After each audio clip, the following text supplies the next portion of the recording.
নমস্কার বন্ধুরা, চৈতিস কিচেনের আরও একটা নতুন ভিডিওতে সবাইকে স্বাগতম।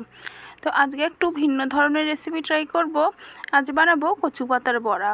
তো এইগুলো আমরা কচু শাকের ভেতর থেকে পেয়েছি, তো এগুলো দিয়ে বড়া বানাবো। আশা করি আপনাদের ভালো লাগবে। কচু পাতার বড়া বানানোর জন্য আমাদের যে উপকরণগুলো লাগছে সেগুলো হচ্ছে এখানে প্লেটে বেসন, কর্নফ্লাওয়ার, তারপরে পরিমাণ মতন লবণ, হলুদ, চিনি, জিরে ধনের গুঁড়ো আর একটু কালো জিরে নিয়েছি। আর আজকের রান্নাটা কিন্তু আমি করছি না, করছে আমার হাজব্যান্ড। তো আর আজকে আমি ক্যামেরা ধরছি। তো আর এই কচু পাতাগুলোকে ভালোভাবে ধুয়ে নিয়েছি দুটো লঙ্কা। আর এবারে সমস্ত উপকরণগুলোকে বাটির মধ্যে ঢেলে তারপরে ভালোভাবে মিশিয়ে নেব।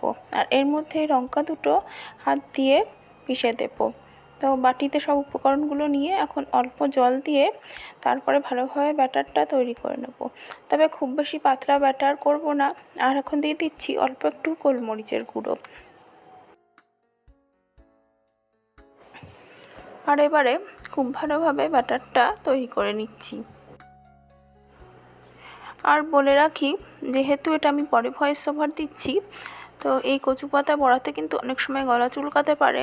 তো তার জন্য এর মধ্যে কিন্তু আপনারা লেবুর রস ব্যবহার করতে পারেন, তাহলে কিন্তু গলা চুলকাবে না।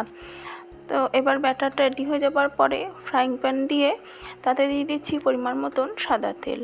আপনারা চাইলে এটা এমনি নর্মাল কড়াইতেও করতে পারেন। তো ফ্রাইং প্যানে তেলটা দিয়ে তারপরে কচু পাতার রোলগুলো এক এক করে ব্যাটারে ডুবিয়ে নেব।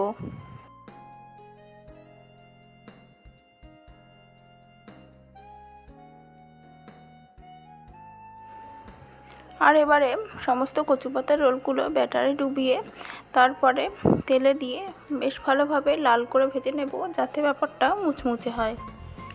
আর এই কচু পাতাগুলোকে ধুয়ে তারপরে বেশ ভালোভাবে কিন্তু জলটা ঝরিয়ে নিতে হবে, না হলে তেলে দেওয়ার সাথে সাথে প্রচুর তেল ছিটবে। তো এই যে এখন একটা একটা করে দিয়ে তারপরে ভেজে নেব।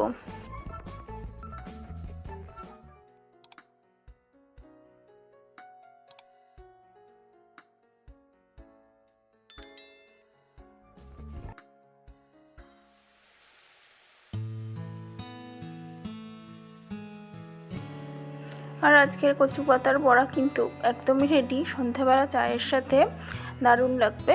নামিয়ে নিয়ে তারপরে ওপর থেকে অল্প চাট মশলা আর অল্প একটু সস দিয়ে পরিবেশন করে দিচ্ছি।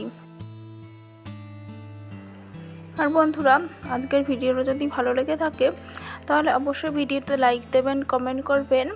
আর যারা এখনও চ্যানেলটি সাবস্ক্রাইব করেননি অবশ্যই সাবস্ক্রাইব করে পাশে থাকা বেল বাটনটি প্রেস করবেন, এরকম আরও নতুন ভিডিওর আপডেট পাওয়ার জন্য। পাশে থাকার জন্য অনেক অনেক ধন্যবাদ বন্ধুরা।